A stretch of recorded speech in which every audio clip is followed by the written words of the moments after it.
दिनांक 13 ऑगस्ट 2024ला नागपूर येथे श्रावण सोहळ्याचे आयोजन करण्यात आले होते. वंदना विनोद बर्डे सामाजिक कार्यकर्ता नागपूर यांनी यामध्ये एव्हरेस्ट मसाला रेसिपीमध्ये भाग घेतला. त्यांचे परीक्षक सुप्रसिद्ध शेफ विष्णू मनोहर हे होते.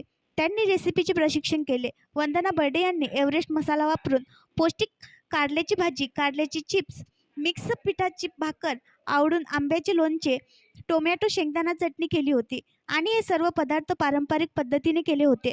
कारले हे सेंद्रिय पद्धतीचे होते, स्वतः वेल लावलेला ऑर्गॅनिक होते. एकंदरीत ही रेसिपी पौष्टिक, सकस व संतुलित अशी होती. रक्तदाब, मधुमेह इत्यादी आजारांवर चालणारी ही रेसिपी होती. भविष्यात निरोगी राहावे व कोणत्याही रोगाला बळी पडू नये अशी रेसिपी होती. त्यांनी पुण्यश्लोक अहिल्यादेवी होळकर यांच्या प्रतिमेचे पूजन केले. दिनांक 13 ऑगस्ट 2024ला पुण्यश्लोक अहिल्यादेवी होळकर यांची 299वी पुण्यतिथी होती. त्यानिमित्ताने वंदना विनोद बर्डे सामाजिक कार्यकर्ते यांनी आपल्या रेसिपी स्टॉलला अहिल्यादेवी होळकर यांचा फोटो लावला व विष्णू मनोहर प्रसिद्ध शेफ यांनी पूजन केले. दिनांक 13 ऑगस्टला अवयवदान दिवस होता.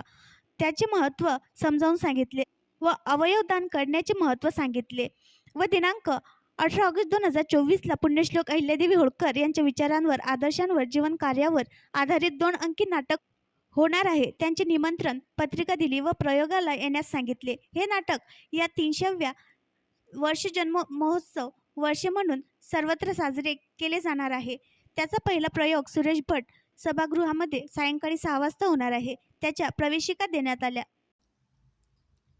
आणखी नवीन व्हिडिओ पाहण्यासाठी आमच्या देशमुख एक्सप्रेस न्यूज चॅनलला सबस्क्राईब करा, लाईक करा आणि शेअर करा.